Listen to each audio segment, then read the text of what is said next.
El juego como recurso didáctico. En el aula de matemáticas. Adela Salvador. Introducción. Es importante potenciar la reflexión de los alumnos y alumnas sobre la actividad manipulativa que desarrollan, pues esta reflexión es la base para la construcción de sus propias ideas matemáticas.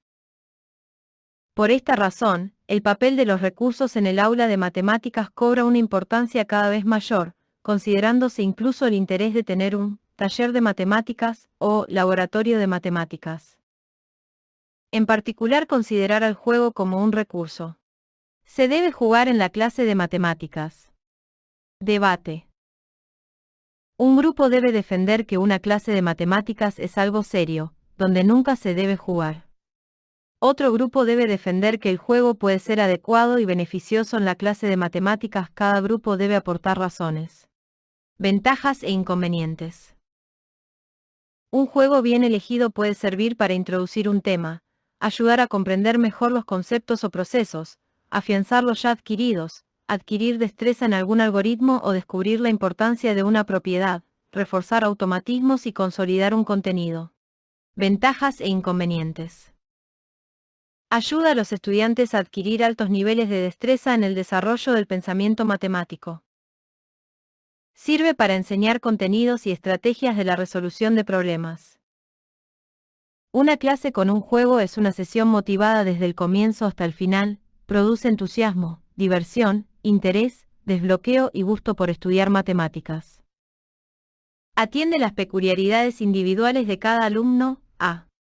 Ventajas e inconvenientes. Mediante el juego el alumnado no solo se divierte, sino que desarrolla su personalidad y estado anímico. Un niño que no juega no es feliz. Un juego conduce al estudiante a la conquista de su autonomía y a la adquisición de una conducta que le ayudará en sus actividades. Ventajas e inconvenientes. Según Piaget, los juegos ayudan a construir una amplia red de dispositivos que permiten al niño la asimilación total de la realidad, incorporándola para revivirla, dominarla, comprenderla y compensarla. De tal modo el juego es esencialmente de asimilación de la realidad por el yo. Ventajas e inconvenientes. Otros autores argumentan que a través del juego se crea un espacio intermedio entre la realidad objetiva y la imaginaria, lo que permite realizar actividades que realmente no se podrían llevar a cabo. Esta idea fue compartida por Vygotsky, que menciona que este espacio supone una zona de desarrollo potencial de aprendizaje. El juego promueve el conocimiento de los objetos y su uso.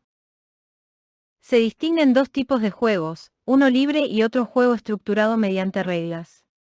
Cualquiera de los dos son necesarios para el desarrollo intelectual y social. Ventajas e inconvenientes. Miguel de Guzmán relaciona el juego y la enseñanza de las matemáticas mediante el siguiente pensamiento. El juego y la belleza están en el origen de una gran parte de la matemática.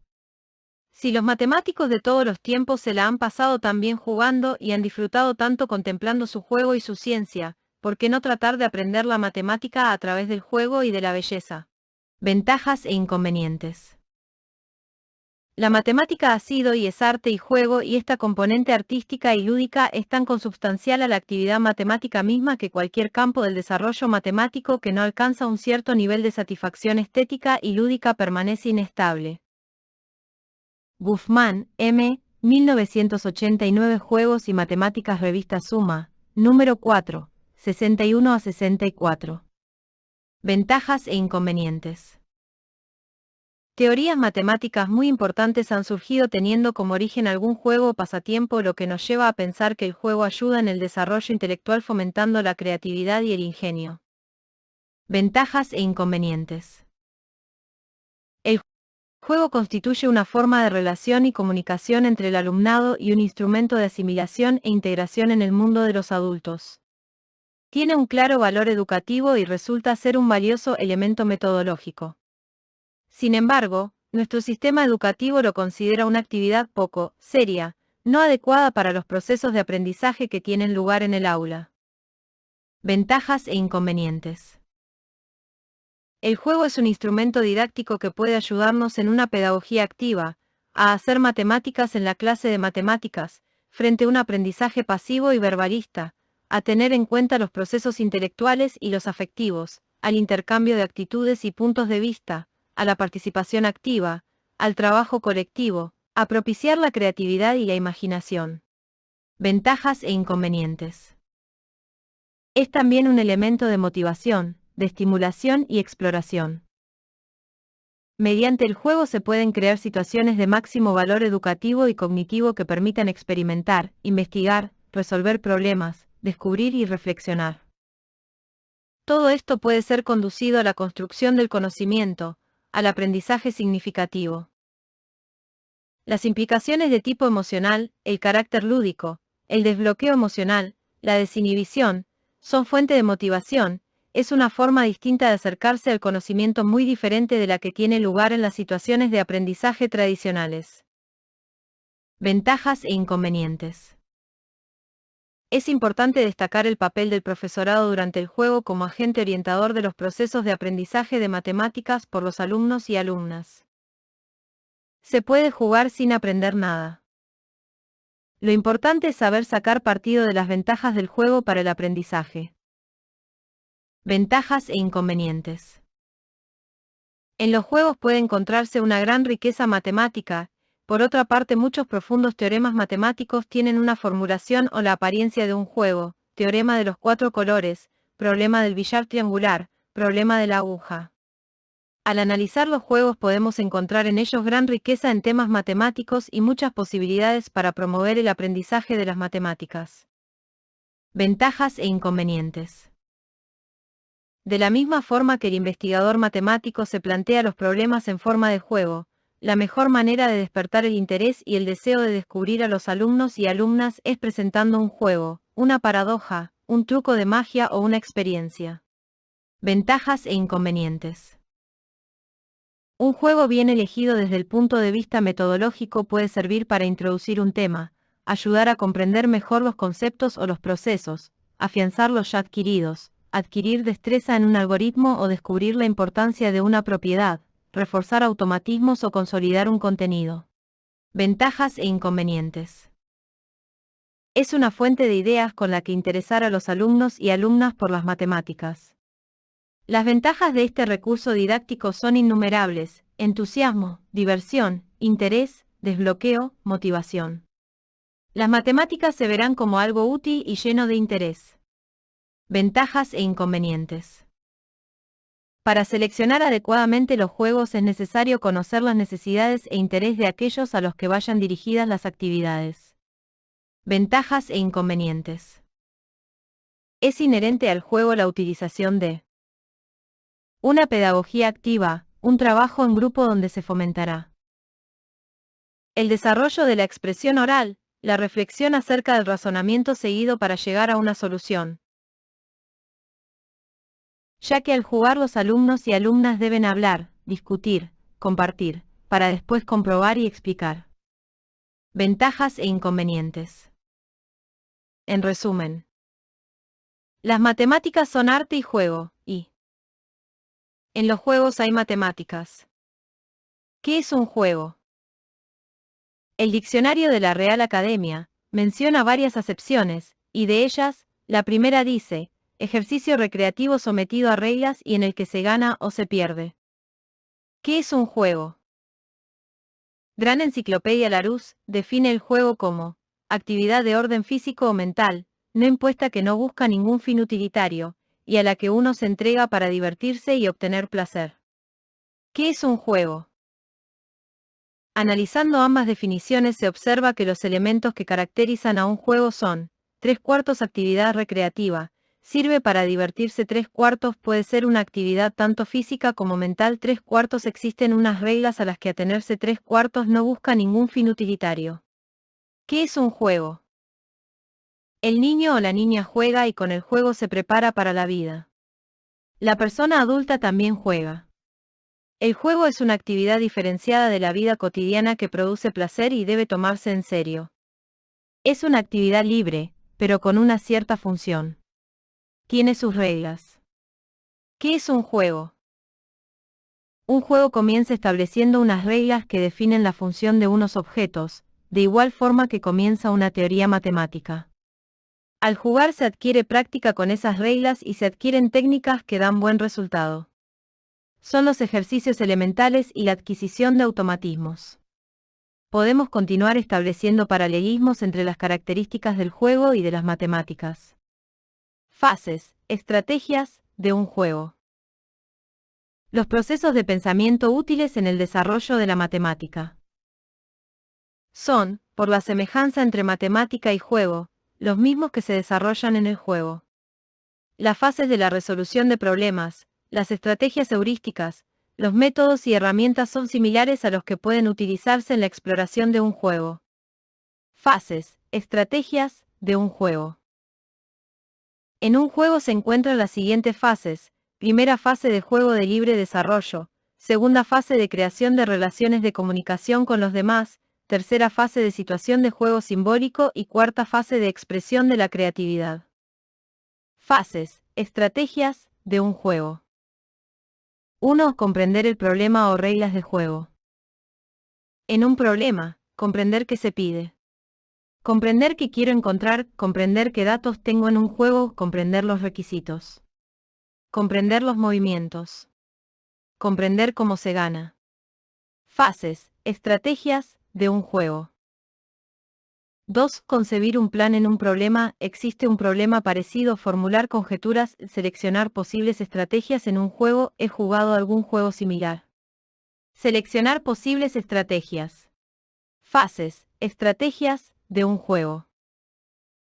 3. Ejecutar el plan en un problema. Examinar la validez de cada conjetura en un juego. ¿Qué movimientos de ataque o posición hacen que el jugador progrese? Fases, estrategias, de un juego. 4. Examinar el resultado. Se ha resuelto el problema. ¿Cuál es la estrategia general? ¿Se puede usar otra estrategia? ¿Funciona con otros problemas similares? Modifica el problema. En un juego, ¿es la estrategia seleccionada la mejor posible? Análisis de juegos. El juego de la rana. El juego de la rana. 3. Edad de los alumnos. A 12 a 13 años. 4. Clase de juego. Juego de estrategia. Solitario. Cooperativo. 5. Material necesario. Una ficha diseñada. 6. Competencias. Realiza el juego con el menor número de movimientos, intercambiando las posiciones de las fichas negras con las blancas. Brihuega, J. Molero, M. Salvador, A. 1996, Didáctica de las Matemáticas. Edit, Complutense Madrid. Pág. 141. Enunciado. Se necesitan un cierto número de fichas de dos colores, blancas y negras por ejemplo. Se colocan las fichas blancas a la izquierda de un espacio libre y a la derecha las fichas negras. El objetivo del juego es, con el menor número posible de movimientos, intercambiar las posiciones de las fichas. Las reglas son las siguientes: 1. Las fichas blancas solo pueden moverse hacia la derecha y las negras solo hacia la izquierda. 2. Una ficha puede moverse a una casilla adyacente si está vacía. 3. Una ficha también puede saltar, sobre otra de distinto color, a una casilla vacía, en el sentido permitido. Cada movimiento consiste en mover una sola ficha. Ha sido tratado por muchos autores. Bell, A. W. 1976 The Learning of General Mathematical Strategies, University. Nottingham. Hernán, F. Grupo 0 de Valencia, 1985 Investigaciones, Nueva Revista de Enseñanzas Medias, número 7. Merchan F. 1994 El Salto de la Rana. Revista, Suma, número 14, 15, 50 a 59. Morata, M. 1994 Los Juegos en la Educación Matemática, Taller de Matemáticas y Coeducación. Jornadas sobre Matemáticas y Coeducación, ed. Oecom, Ada Byron. Madrid. Además de por Brihuega, J. Molero, M. Salvador, A. 1996, Didáctica de las Matemáticas. Edit, Complutense. Madrid. Pag 141. El juego de la rana. Antes de seguir leyendo, juega un poco para comprender las reglas del juego y su dificultad. El juego de la rana. Al proponer el juego a un grupo de alumnos y alumnas comienzan jugando. Esta fase se corresponde con la fase introductoria o de abordaje de la resolución de problemas. Es comprender las reglas del juego. El profesor /diagonal deja un tiempo de juego libre sin intervenir más que para aclarar, si es preciso, las normas. El juego de la rana. En la fase exploratoria se seleccionan posibles estrategias. Por ejemplo, podemos seleccionar particularizar. Propone el profesor /diagonal a que primero se juegue con solo 2 fichas, una de cada color, y rápidamente todos ven que con 3 movimientos se consigue el objetivo. Después propone jugar con 2, 3, 4, 5 fichas y confeccionar una tabla. El juego de la rana. Comienzan las complicaciones. Deben buscarse estrategias ganadoras. Estamos en la fase de ejecutar el plan. A la vista de las tablas, estamos seguros que son los mínimos movimientos. Los alumnos y alumnas van jugando y discutiendo en el grupo sus estrategias de juego y sus tablas. Llegan a un acuerdo respecto de la tabla. El número de movimientos son 3, 8, 15, 24, 35. El juego de la rana. Hasta ahora el juego lo hemos podido utilizar para aplicar el concepto de sucesión, el término enésimo de una sucesión, o incluso utilizar diferencias finitas para calcularlo. El juego de la rana. En la siguiente fase deben buscar una fórmula que generalice el resultado e intentar probarla. Hacen la conjetura de que la fórmula buscada es AN igual a N2 más 2N. El juego de la rana. Otras estrategias que pueden emplear para recordar cuáles han sido los movimientos que van haciendo es buscar una buena notación. Llamar 0 al hueco inicial, y numerar con números positivos las posiciones de la derecha y con negativos a los de la izquierda. Podemos indicar el primer movimiento de la ficha blanca como -1,0, si va de la casilla -1 a la casilla 0, y el primer movimiento de la ficha negra como 1, 1, si salta de la casilla 1 a la casilla -1. El juego de la rana. Se pueden representar gráficamente estos pares ordenados y buscar pautas y regularidades. Buscar una recursión. Es conveniente que analices las estrategias heurísticas que tú has empleado. El juego de la rana. Veamos ahora cómo un juego tan sencillo puede utilizarse como elemento motivador de otros muchos contenidos del currículo. Al representar los pares ordenados estaremos aplicando conceptos como par ordenado, abscisa, ordenada, ejes de coordenadas.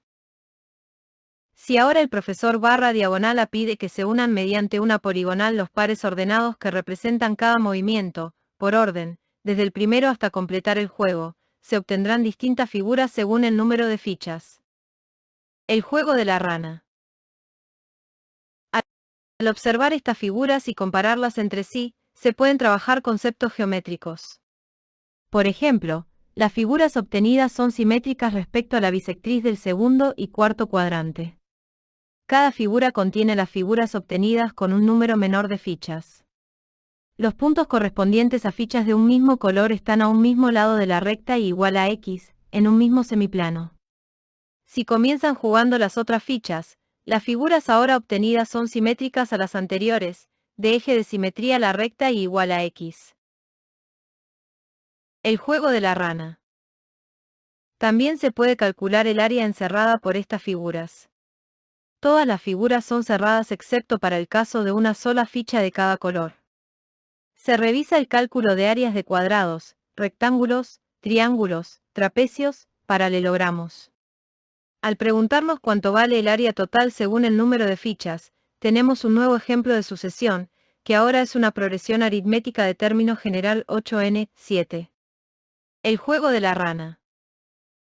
Por último, F. Germán comenta que es posible plantear este mismo juego de forma mucho más abierta, permitiendo que alumnos y alumnas elaboren las reglas del juego.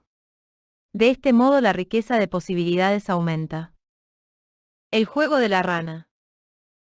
En resumen, Este juego puede servirnos para aplicar técnicas de resolución de problemas analizando fases, métodos, estrategias heurísticas y la búsqueda de un modelo matemático.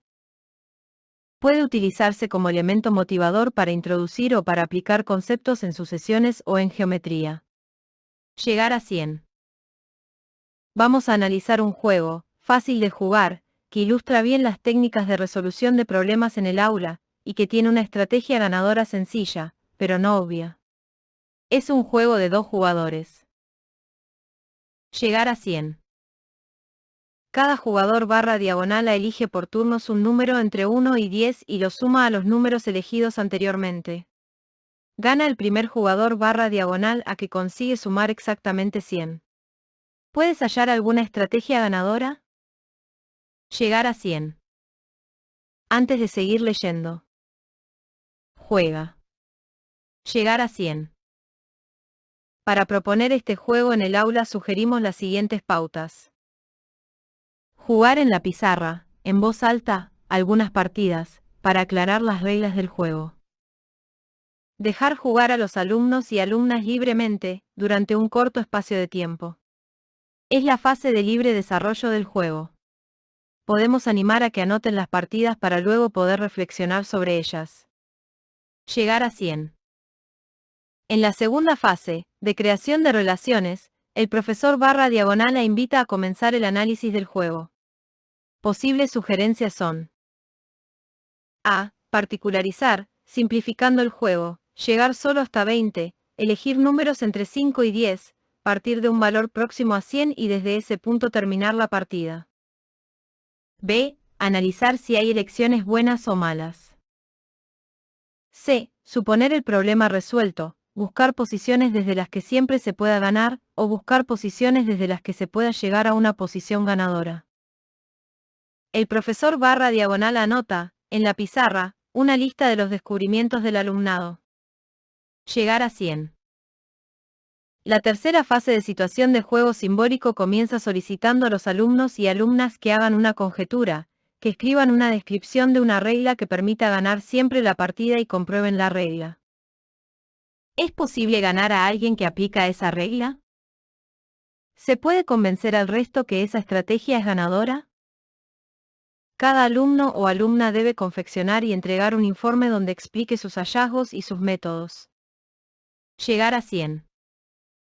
La cuarta fase de expresión de la creatividad consiste en modificar el juego, en generalizarlo. Posibles sugerencias son: y, suponer que el primero que llega a 100 pierde. 2. Acotar de otra forma los números que se pueden sumar. 3. Ganar el primero que llega a 127.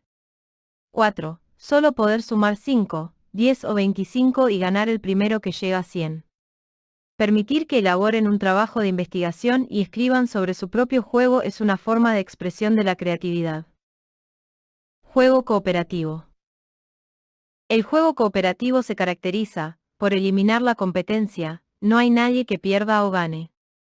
La meta que se persigue no es ganar sino obtener un determinado objetivo de equipo. Estas actividades constituyen los contenidos transversales de la educación. Juego cooperativo. Es una primera reflexión para hablar de educación para la paz si nos proponemos actividades sin competición y sin necesidad de que trabaje uno en contra de otro. Porque la competición produce sentimiento de frustración y hace sentir a las personas como torpes. Los juegos cooperativos favorecen el desarrollo de capacidades nuevas a quienes por sus limitaciones se ven excluidos o se autoexcluyen en el aula. Juego cooperativo. A nadie nos gustan las situaciones opresivas, en las que en lugar de preocuparnos por nuestro trabajo, tengamos que intranquilizarnos por los fallos, la crítica o el rechazo. Eliminar que se den este tipo de situaciones hará que todo el trabajo sea mucho más relajado, mucho más creativo y mucho más humanizado. Juego cooperativo. No se trata en absoluto de obligar a cooperar a los alumnos y alumnas porque haya que ser solidarios, sino de ofrecer situaciones, cada vez más, que fomenten la amistad, la colaboración y el trabajo en grupo como algo necesario y divertido, sin necesidad de que alguien gane o pierda. Juego cooperativo. Investigaciones recientes muestran que la interacción y la cooperación entre el alumnado cuando se enfrentan a las metas de grupo y la búsqueda común de estrategias para la resolución de un determinado problema suelen ofrecer mejores resultados. Juego cooperativo. Terry Orwick, en su libro Libres para cooperar, libres para crear, afirma: lo mágico de los juegos cooperativos gira en torno a varias libertades que ayudan el desarrollo de la cooperación, de los buenos sentimientos y del apoyo mutuo. Juego cooperativo. Libres para competir. La estructura interna de los juegos cooperativos rechaza la competición. Las personas que aceptan el éxito competitivo, no solo son capaces de destruir a otros, sino también destruirse a sí mismas y a sus familiares, manifestando altos niveles de angustia, depresión, agresividad destructiva y abandono. Juego cooperativo. Libres para crear. Construir cooperativamente es crear, es sinónimo de echar cimientos para una sociedad pacífica. Los juegos cooperativos han desarrollado el pensamiento creativo de diversos pueblos y continuarán haciéndolo, evitando que los participantes se involucren en tareas estáticas y rígidas. Juego cooperativo. Libres de exclusión. Los juegos competitivos expulsan a las personas brutalmente, alimentando sentimientos de rechazo y desconfianza, eliminando mejorar destrezas. En este sentido, los juegos verdaderamente cooperativos rechazan dividir a los jugadores en ganadores y perdedores. Juego cooperativo. Libres para elegir. Cuando tratamos al alumnado como seres autónomos responsables, comienza a comportarse como persona capaz de sentirse importante y se mejora el control personal, resolviendo muchos problemas, logrando tomar decisiones por sí mismas.